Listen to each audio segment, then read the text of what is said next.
We're going to go over the vertical crush, good real world maneuver to get access point. We're going to have to take both of the tips and we're going to put one up high, solid point of the door frame. We're going to come down on the inside part of the door, a nice solid spot there on the inside. We don't want to go too far or the bottom spreader tip will nose dive down inside the door frame. We want to see a gap form. Once we see that gap form, we want to stop. We want to reposition the tool.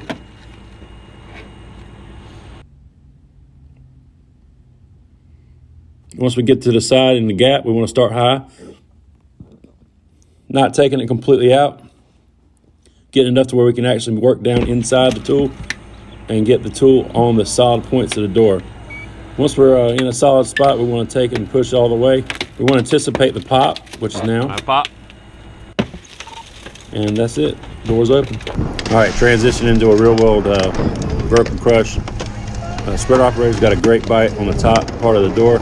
Bottom part of the door is in a nice, strong area. You can see the actual space that allows from the vertical crush to get actual good gap on the actual door itself to pop it open. Spread operator will move the tool in. Go ahead and get that stuff.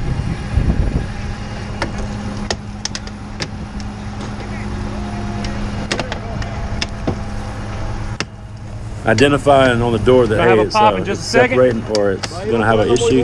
Right here, I identify that the door is separated from the outer shell from the main part of the door. So it might be beneficial to go ahead and start cutting this. And also, we got another door over on the other side that needs to be done. So this is where leapfrogging takes a great vantage point. So identifying that the spreader needs to go on the other side and the cutter can finish the job is part of the leapfrogging in real world environments. That can save time. It's simple to do and it's efficient. Go ahead and make the cut on the door. You'll see it open up. You can see where my hand is, that the door frame started to separate from the outer shell. It started tearing also. So the best thing to do right there was just go ahead and cut it and let it be and save time on it. Okay, moving into the hinges, one of my pet peeves is if the patient's not too critical, we can go ahead and take the door completely off.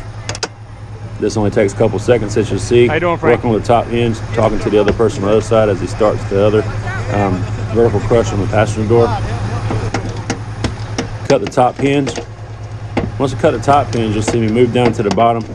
One trick with the cutter is if it's a big enough opening on the cutter itself, you can get the wire loom and the bottom hinge. This one here, I couldn't get the wire loom. So as I started cutting the bottom hinge, I know about how long it's going to take to cut.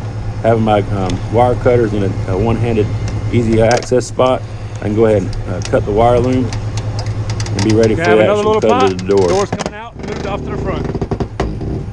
There you go. And go ahead and move it out of the way, and that's it. Once again, I hope you liked the video of the vertical crush. Like and subscribe if you like the content. Thank you.